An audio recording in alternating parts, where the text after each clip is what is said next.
Okay, well, I'm really excited to be here. I've been back to SUU a time or two since I graduated in 1998, back when we had quarters, not semesters, and we walked uphill to school and we took covered wagons everywhere we went, right? That's the story I'm supposed to give you. So when I was at SUU, I loved my time here. 5 years well spent. I ran cross country and track and field. I was also part of the Sigma Chi fraternity. Was in the music program for a couple of years, which is why I was here for 5 years. Music does not translate to economics, in case you were wondering. Don't do that. I actually was a founding member of the ballroom dance team, of all things. What do I know about ballroom dance? At the time, I knew nothing. But this is where I'm at today. So in 1998, I got a job in banking and finance. I did that for almost a decade, learned a ton about money, managing people, working with people, and I learned a lot about myself in that process. Spent 2 years working in wealth management for a small Inc. 500 company called Ingenuity Financial, so I did that. And then I did one of the smartest things that you can do during one of the best times to start a business, 2008. I went out on my own and I decided, honey, it's time to start a consulting and coaching company. And thankfully my wife was on board with that, and she was very supportive in that process. So that's kind of a little bit of my background, where I came from, what I did here at SUU and my time here. And I want to do, my intention today is to give you just a little bit of hope, inspiration, but also do that in a raw and relevant way to you. When I was younger and I had people come to speak at school for me, whether it was college, high school, elementary school, a lot of times what happened is guys would talk about, and they would give you their highlight reel. They would tell you all of their amazing successes, all of the things that did great, and then when I got out into the corporate world, I wondered, hey, where's my company unicorn and my pot of gold? Because that's kind of what I thought that was going to happen to me, and it didn't look that way. And so I want to give you a talk today that just when I think about, Tyler asked me the question, hey, what do you wish that you knew when you went to school here that you know now? And I thought about that, and I want to talk about what that looks like today. So I want to talk a little bit about self-awareness and the importance of self-awareness. And when I share my story, here's the thing. My story is not your story. So where you struggle, what you have challenges with, where your background is and where you came from isn't where I came from. But I want you to, as if you're looking at entrepreneurship and really the value of entrepreneurship, and what is great about entrepreneurs is we're always looking for different ways of doing things, and we're looking for patterns in a story that we can then use and apply to ourselves. So that's what I want to do today. So as I talk about my story, I don't want you to say, well, you know, I didn't grow up like this, or I didn't think this way, so therefore this isn't relevant to me. What I want you to do is look at, how is this relevant to me? How can I use this so that I can launch my career, whatever that may be, whether it be in entrepreneurship or business, in some way, shape, or form, in a helpful way. So when I talk about just the whole self-awareness piece, I read a book called Focus by Daniel Goleman. It really does a great job of talking about this. And I remember as someone who's an intuitive thinker in the Myers-Briggs, someone who's a competitive, someone who likes to really drive towards results, the book is called Focus, the Hidden Driver of Excellence. So as someone who wanted to tap into the hidden driver of excellence, I'm like, oh my gosh, what is it? I get through the first couple of chapters and he says it's self-awareness. And I wanted to throw the book away. I was like, are you joking me? This is the hidden driver of excellence. So now I'm like, okay, so I start a campfire in my backyard. I start playing the acoustic guitar and I meditate. Just kidding, I didn't do any of those things. But that's what I'm thinking, that's where we're going, right? This is where we're going with this topic. But what I recognized in my own self-awareness journey is that my lack of self-awareness early on in my life held me back from probably getting results much quicker, and I ended up doing things that weren't necessarily the best things for me to do in my career. So I'll give you a story of how I got there. Growing up, I didn't grow up in the most ideal childhood. My mom was a drinker, my dad, nowhere. So because of that, what I did with that is I decided, you know what? I'm screwed up. My family life is embarrassing. I don't want anyone to know how screwed up it is. So what happens when people grow up in less than ideal circumstances? They do one of two things. They either decide, that's what I'm going to do too, or they decide, I'm going to go so far the other way from that no one will ever know that that was ever me or that I ever came from that. So that's what I did. Cross-country state championships. I ran cross-country and track and field down here. I don't know if I mentioned that or not, but I wanted everyone to know that I was okay. How's Brandon doing? I'm fine. I'm doing fine. Look at me. I'm doing fine. Inside, I'm dying inside. But look at me outside, I'm fine. I'm fine. Look at all the success. Look at all the great things that I'm doing. And so I used achievement as a way to keep people at bay. The problem with that is there was no vulnerability in my life. There was no vulnerability. I never asked for help. You know, the funny thing is I went to school here. Very rarely did I go to a professor and ask a professor for help. I never told them that I was struggling. I never talked to them in a meaningful way that I thought could help me in my education and my career going forward. Didn't do it. And the whole reason was because I was committed to looking good. Carol Dweck wrote a book called Mindset. And Mindset is a wonderful book. It talks about two types of mindsets that people adopt. Now, when I talk about these mindsets, it doesn't mean that you are one or the other. It means that these things show up in different areas of our life. You could have a growth mindset or a fixed mindset. Those are the two different mindsets. Now, a fixed mindset is dedicated to looking good. Look at what I'm doing. I only try things that I know I'm good at. You know, if other people are successful, I try to find ways to diminish that, or I look at other people's success and I compete against that. I've got a fixed mindset. A growth mindset says, hey, I'm open to new opportunities. I'm open to seeing what the world has for me, and guess what? That's going to mean that I'm going to look terrible before I look good. I want to give myself permission to suck at things in my life that I want to then create meaningful change with and in. Now, I didn't have a growth mindset and a fixed mindset in every, in different areas. I had a growth or a fixed mindset. In my own professional success, I had a fixed mindset, but actually with ballroom dancing, I had a growth mindset. I didn't care. The first time I did a ballroom dance performance was down at Dixie, halftime of the basketball game. Right in the middle of that performance, totally blanked. I looked at my partner, she had one of these looks on her face, and I was like, oh my gosh, you forgot what you were doing, now I forgot what I was doing. Half our team stood there and just let the music play because we completely forgot. It was a disaster. The ballroom director, Melissa Jukes, at the time said, you know what, the tape got ruined. And I think she just did that to be kind, because she's like, you don't want to see that for your future well-being. That tape got destroyed. So, the people at Dixie were kind, because if I were them, I probably would have booed. It was horrendous. But they clapped, and they were really loud, and they were super nice about it. But that was a disaster. That's growth, right? That's growth. That's sucking before I can get better at that area of my life. But in a lot of areas, I had a fixed mindset. And I had a fixed mindset, and it drove scarcity. And when we make decisions out of scarcity, when we make decisions out of fear, when we make decisions out of doubt, when we make decisions out of worry, we never make powerful decisions. And when we have fixed mindsets in certain areas of our life, we don't give ourselves permission to grow and think outside the box, because we start to engage in limiting beliefs. What will my parents think? What will my classmates think? What will my teachers think? What if I fail? What if it doesn't work? What if something bad happens? But self-awareness and growth is about finding out who I am. And a podcast I like to listen to is the Joe Rogan podcast. And Joe Rogan had a guy named Sebastian Junger who wrote the book, The Perfect Storm. If any of you guys have seen that movie, Mark Wahlberg, George Clooney, fishermen, they died. Okay, there you go. There's the whole movie, right?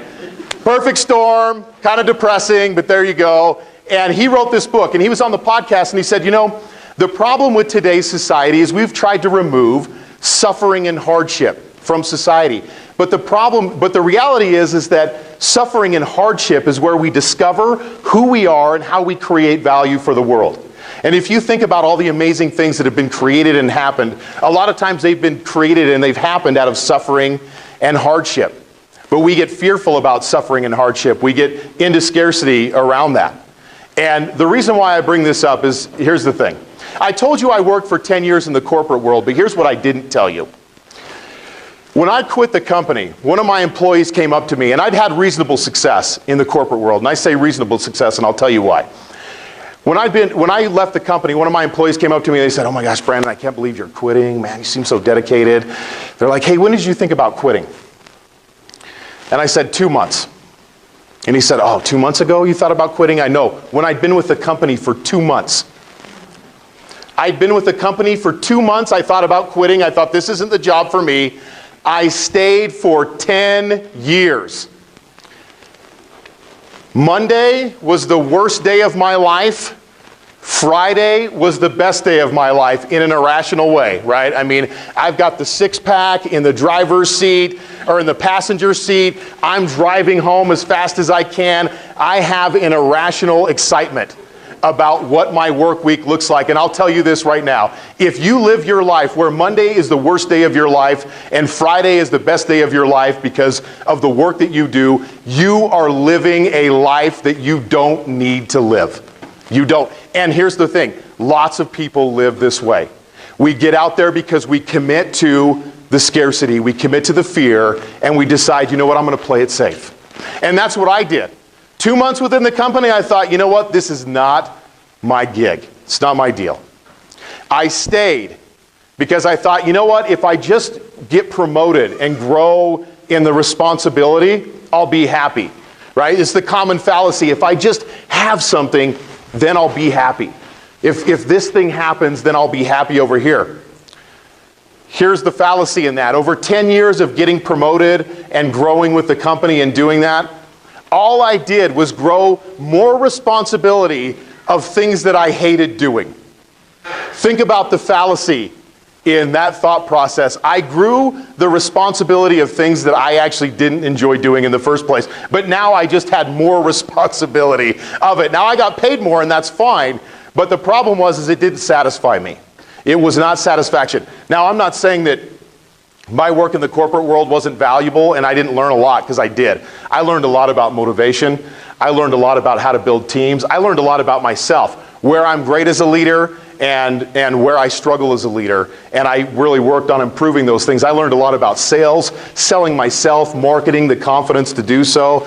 I learned all those things, and it was really wonderful experience in that way. But I spent 10 years doing something that I really didn't love, and the only reason I did it is because I was scared to do something else. What will people think if I leave after 2 months of a job? What will people think if I don't make this work? I'm going to be a failure. So I committed to looking good rather than committed to what was the best decision for me.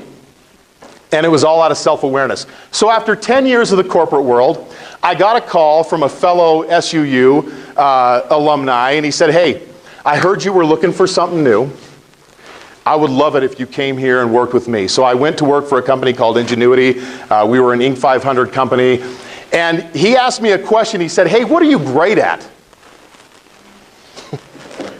I was like, that is a really good question. I'm like, I have no idea. I have no idea. Now, here's the thing about talents. Here's the thing about some of this is that it's hard to read the label when you're inside the bottle. So you're trying to think about, how do I show up? How do people perceive me? And you're wondering, what does that look like? And the problem with gifts, talents, and abilities is sometimes they come so natural to us, it's like breathing. And no one ever bragged about how well they breathe unless you're in yoga or meditation or something like that. Then maybe you have. But most of the time, people are like, man, I just took a breath in, took a breath out. I mean, I nailed the breathing today. I mean, it was awesome. Probably the best thing I did today. No one says that, right? But that's our talents and gifts. They come so natural to us, it is like breathing, right? We see things, we think of things that become so natural. Now, here's why we discount them. You ever seen that, right? I say, "Hey, Kai, you're really good at this." And Kai says, "Oh, you know what? I mean, lots of people are good at that. I mean, I don't know." You know, and maybe he discounts it. Now, you may not, but maybe he discounts it. And the reason why he does that, he's like, well, I mean, do people really find that valuable? It's really easy for me. And we've fallen into this fallacy that if you want to do something meaningful, you've got to do something what? Hard. It's got to be hard or it's not valuable. But your gifts don't express that way. Your gifts express in a very easy, a very natural way that you can bring value to the world. And my call to you guys is to find out what that is. And here's the thing about school, it's great. You're going to learn a ton of things that are going to be super helpful. If you don't have a parallel track where you're using some self-discovery, whether that be through mentors, feedback from your peers, feedback from your parents, your brothers and sisters, whoever, you're going to miss out on that opportunity. You're going to graduate with a degree. You're going to think about doing something, but you're going to wonder that whole time, is this really the right thing for me to do? Now, here's the thing. The only way you're going to know this is not by creating it in a vacuum. Some of you may have business ideas, work ideas. The only way you're going to know if those are good ideas is if you apply that and you try it. That's the only way you're going to know. And I would love to tell you that there's some secret magical way that you can create success in a vacuum, that then you can roll it out to the world and everything's going to be magical. But the other part of self-awareness that I think is so important in understanding who we are is a principle that Henry Ford talked about. Someone asked him years ago, they said, Henry, hey, do you worry about losing your millions, which back then was billions? And Henry Ford said, no, I don't, because if I did it once, I can do it again.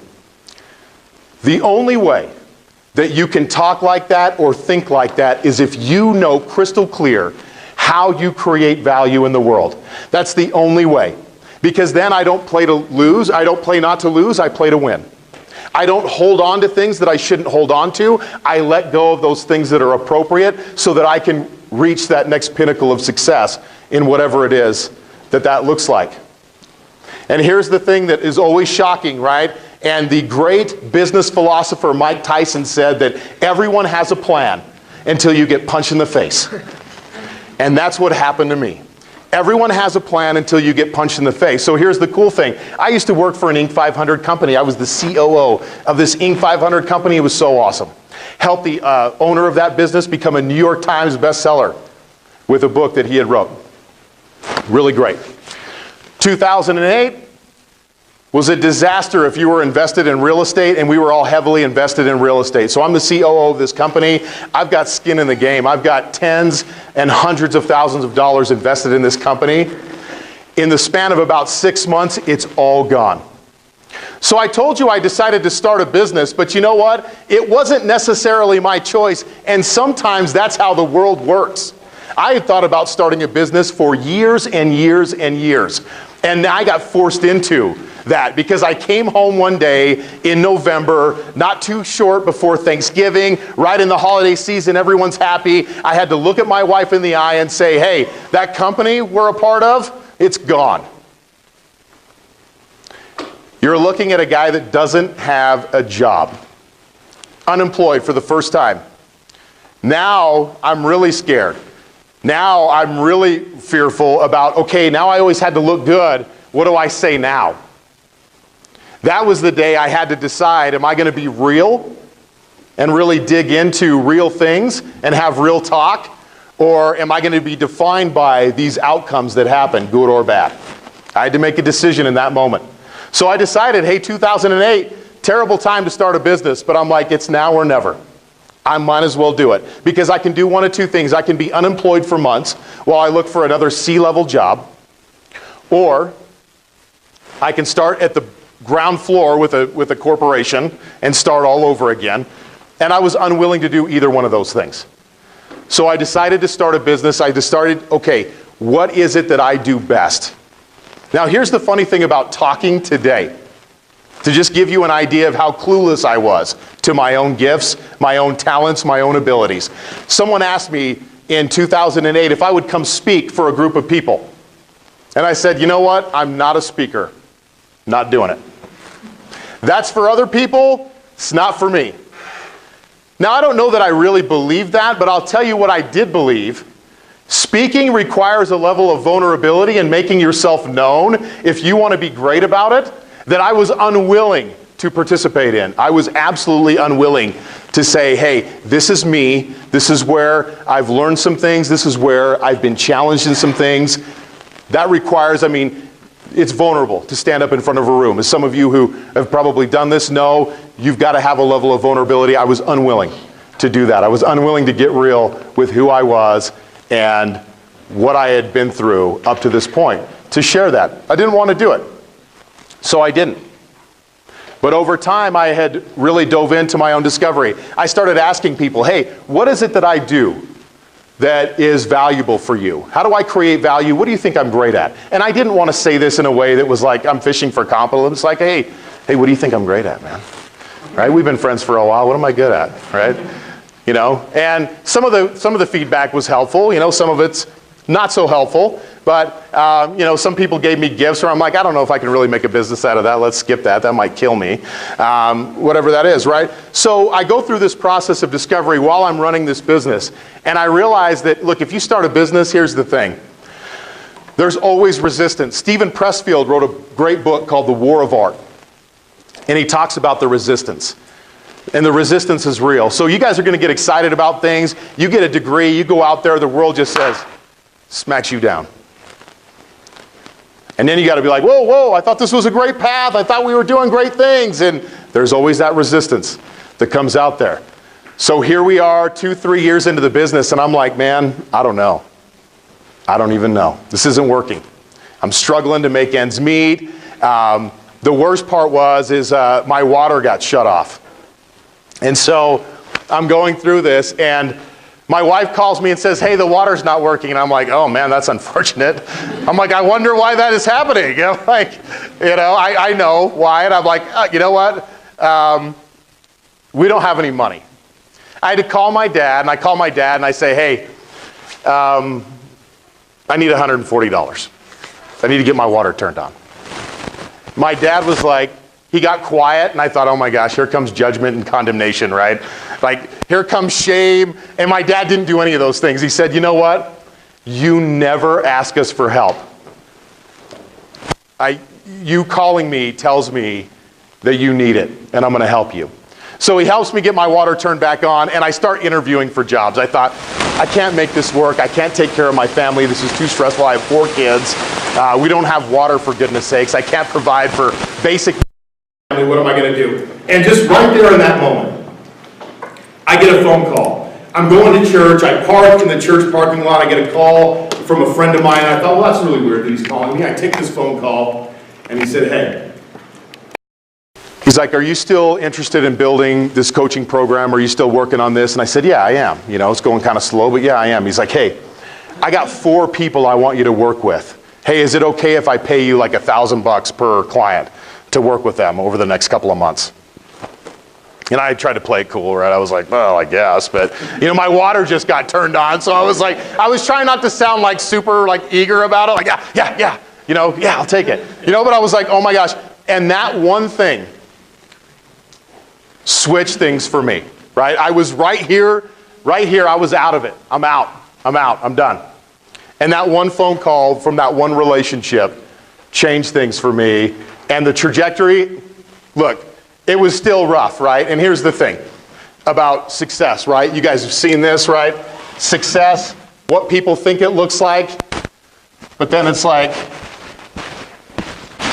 what it, like you've seen this graphic? That's real. That's real.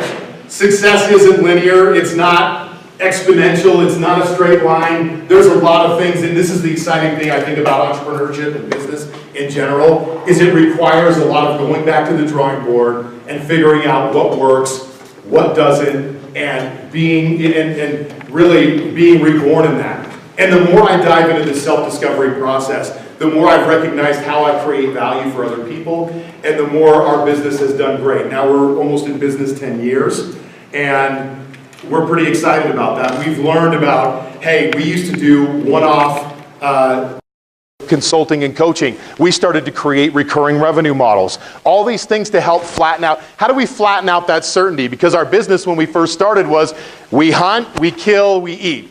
We hunt, we kill, we eat. We hunt, we kill, we eat. The problem with that is it's really stressful. It's like 1 month I'd make 40 grand, and then 3 months I would make nothing. And I thought, okay, how do we flatten this out, right? Because the uncertainty is killing me, and it's killing my wife. My poor wife, right? Through this whole thing, she's just like, so I'm at the grocery store, like, what's going to happen today? And I'm like, oh, yeah, we're good. We're good, right? Like, it's totally good. Like, we're fine. But I didn't want to put her through that. That was tough. But going through the self-discovery process allowed me to realize, how do I create value? How do I make it work?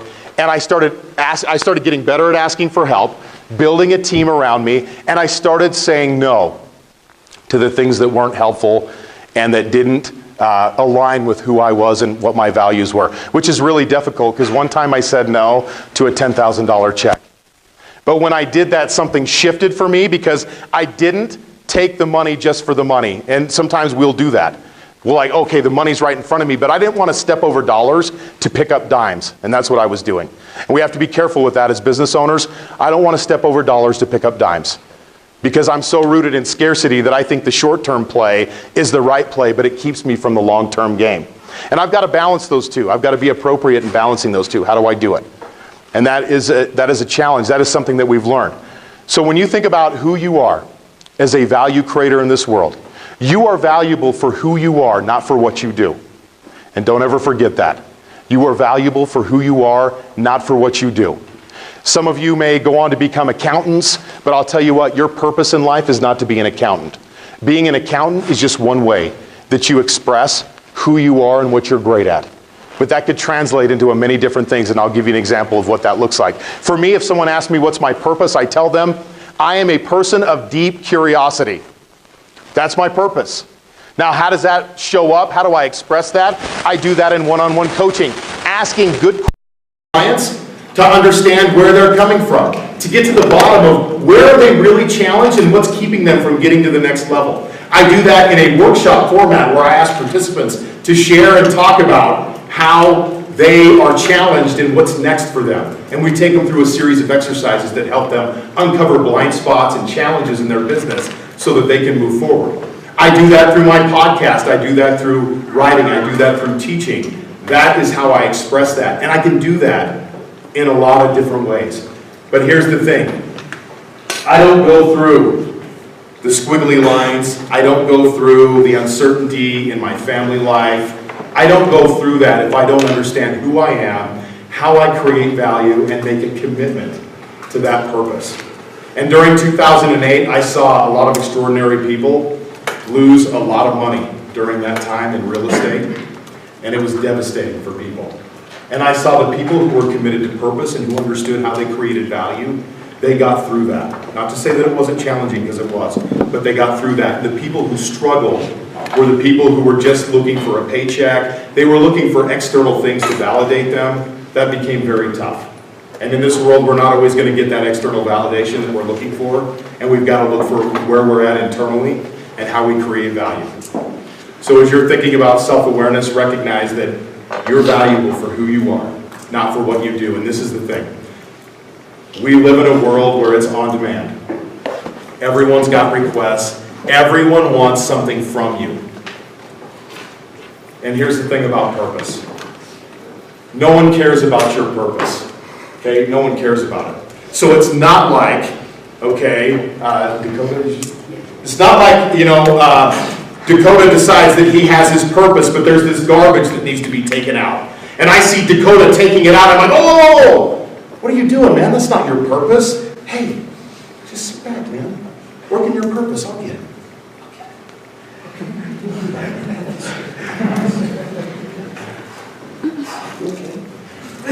Close one, man. Don't do that again, man. It's terrible. No one's going to do that.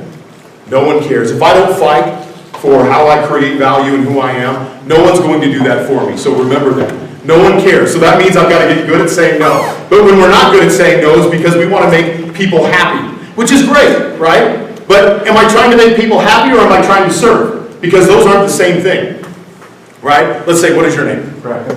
What is it? Bracken. Bracken. Let's say Bracken has a heroin problem. Okay? Sorry. It had to be someone. Someone had to have a heroin problem.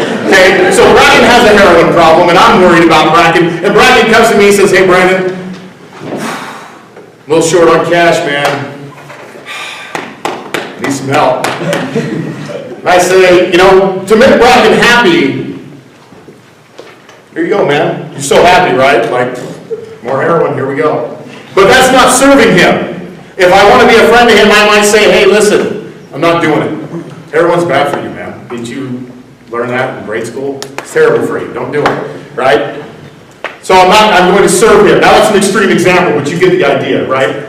Am I trying to make people happy, or am I trying to serve? And we can say yes, but then turns into a no for someone when we don't follow through, when we do something we're not qualified to do, or that we don't have the bandwidth to do, and now people are frustrated and upset and bothered by how we've shown up. When I'm committed to my purpose and I have that self-awareness and that confidence, not to say that the confidence doesn't come, the lack of confidence doesn't come from time to time, then I can say no and I can be confident in that. Now Bracken can tell me, well, we're never going to be friends again. And I'll be sad about that because I like it. But there's also a principle that's involved there that I want to be intentional about as well.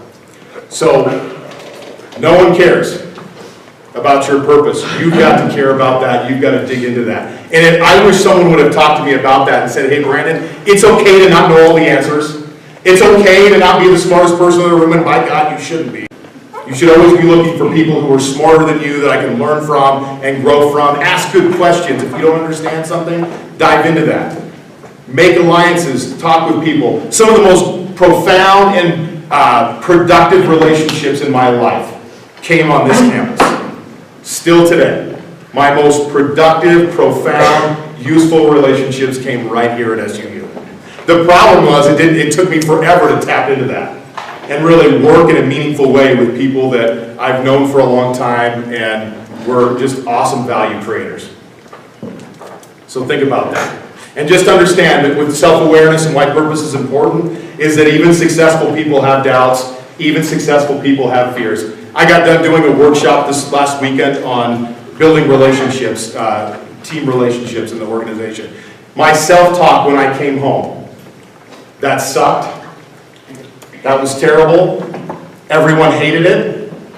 Who are you to speak in front of these people? You're no good, right? These are things that still come up that I have to fight, right? That monkey mind, it never goes away, right? You'll always have doubts. But when I have purpose, I can push those out and say, is that true? Is this limiting belief that's coming up, is it really true? Is it something that really holds truth in my life? So I want to tell you why this is so important to overcome this. If this marker works, it does. Here's the thing about your brain. It's stupid. Okay?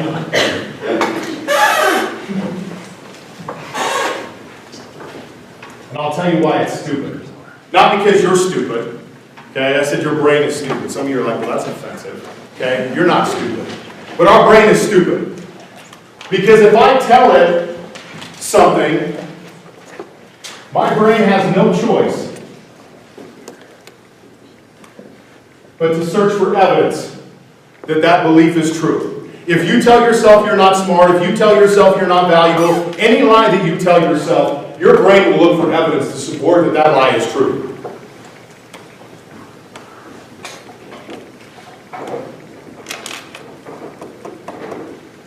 Now that's going to shape how I behave. How I show up is going to be based on the belief and the evidence that I've supported that, yes, indeed, this is who I am. And guess what? When we show up this way, I really got high hopes for this marker.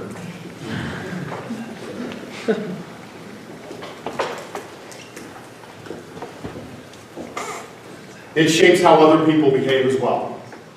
And then guess what? You were absolutely right. You were absolutely right. You nailed it, right? Once you believed, you found evidence, that shaped how you behaved, that shaped how other people behaved around you, and your limiting belief, your falsehood, became reality, and it's that easy. And we think about this all the time, right? What is having two competing theories in your head at the same time? It's cognitive dissonance. And we do it all the time, right? You hear people say, hey, money is the root of all evil. How do I get a raise? Okay? Which is it? Hey, more responsibility, but more work is too hard. Hey, I want to start a business, but what if I fail? All these things come up for us, right? And you have to choose. And your brain looks for the emotional attachment that you have to the one that you feel most strongly about. And it will go in that direction, and it will show up that way. And it's devastating for us. And I've held on to limiting beliefs and had to work on overcoming those. And what I do is I look for, is this true? Is this really true? I said I'm not a public speaker, but then I said, what evidence do I have to support it? I've never even done it. How do I know? Now I could say after the very first time that I public spoke, see, I'm not a public speaker, right? I was right, but then I could say, well, what is the truth in that? The truth is I'm learning. I'm new. Can I get better? Is that possible? Yes, it is. Okay, great. How do I dive into that? How do I get into that? That's the power of self-awareness. And we have a war on thinking right now because we are so plugged in and connected to distractions. When was the last time we took a step back and looked at our life from a 30,000-foot viewpoint to really assess what it is that we're doing and why we're doing it? And if I can say one thing, is create the space for self-discovery to happen. It's not going to happen on its own. You've got to create the time and space to decide, when am I going to think deeply about what I'm doing at school, why I'm doing it, what I want, who I am, why is that valuable, what are the tools and resources that I need to further this journey, who are the people that I need in my life to help me get to the next level. I can't do that, right? Jim Collins talks about this in one of his books. It's either Good to Great or the one that he did with the Hanson guy. Now I can't remember the name of the book. But they talked about zooming in, zooming out, right?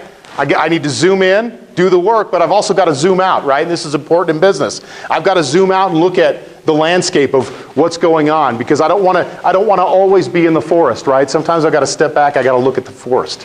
What's going on? That's the same thing that's true for our lives. So the last thing I want to say is this. When we talked about principles and what's a principle that I've learned, and I'll say this. Nothing bad ever happens when we're going out there and creating value. And here's why I say that.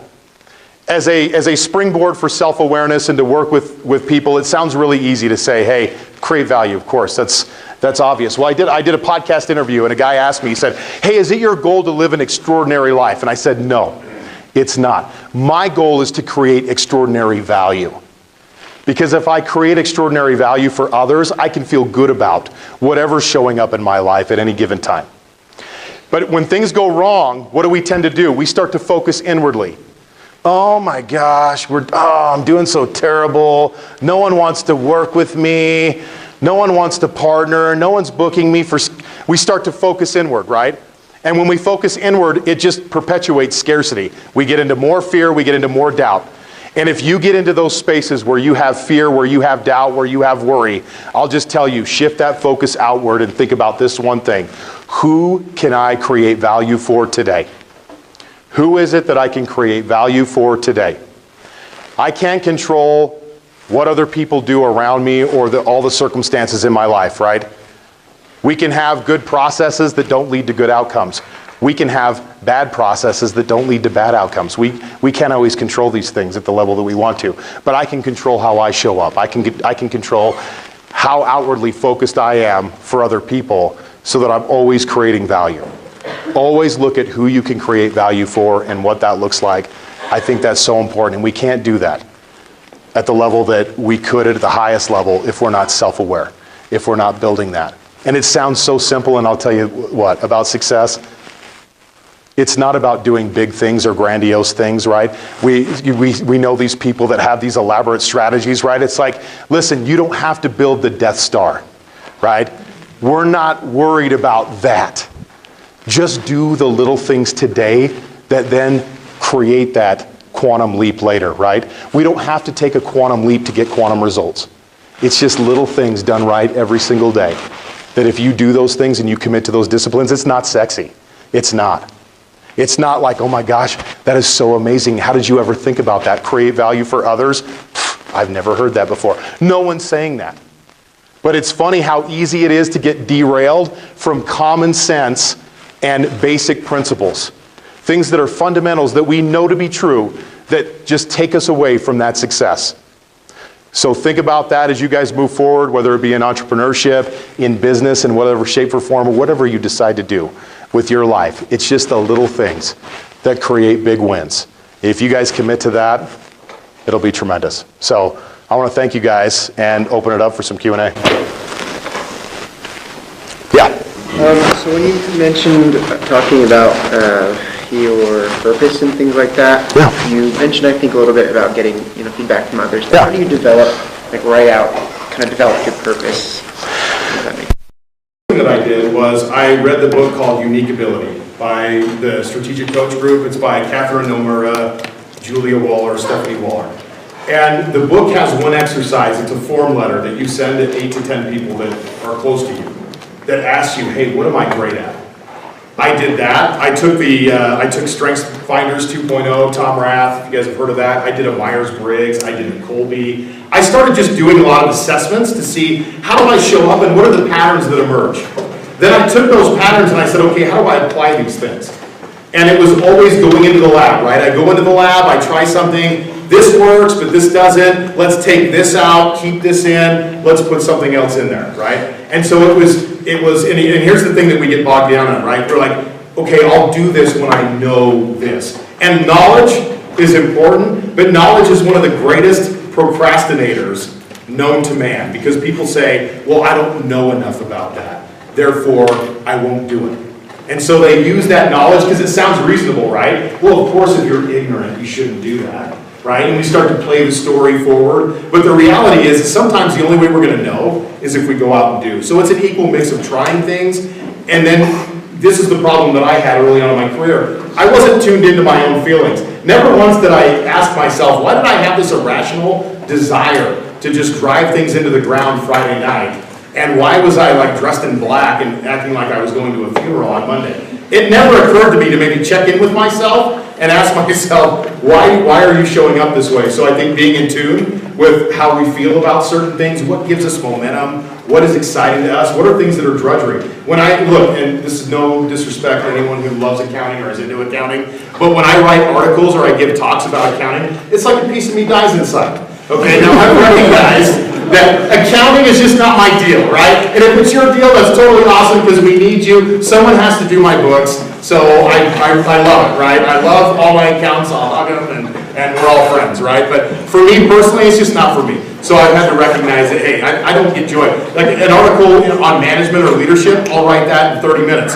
Accounting, that's like a 2-day, 3-day, all of a sudden it's like Mr. Holland's Opus, and I'm like, okay, what are we doing here? Like, what happened? Like, just get the article done, right? Like, so I started looking for patterns, started asking for feedback, started to show up in different ways. Writing, I think, is a great tool. For those of you who aren't English majors, writing is a powerful tool for self-discovery, so I would do that as well.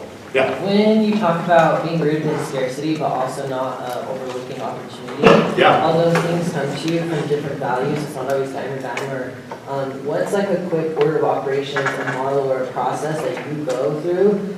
Maybe like a list of things to check off to decide if you need to be rooted in scarcity. Does that make sense? Yeah, like how do I decide what to do, what not to do? Contingency, or yeah. You have a set order of process that you go through. So there's 3 just simple things that I look at. Number 1, what are my values, business and personal? Does this fit my business and personal values? So for instance, speaking engagements. I limit the amount of speaking engagements that I do in any particular month. Why? I have 4 small children at home. I don't like to be away from them. If I have to live a life that I'm away from them. So someone may ask me to do a speaking engagement.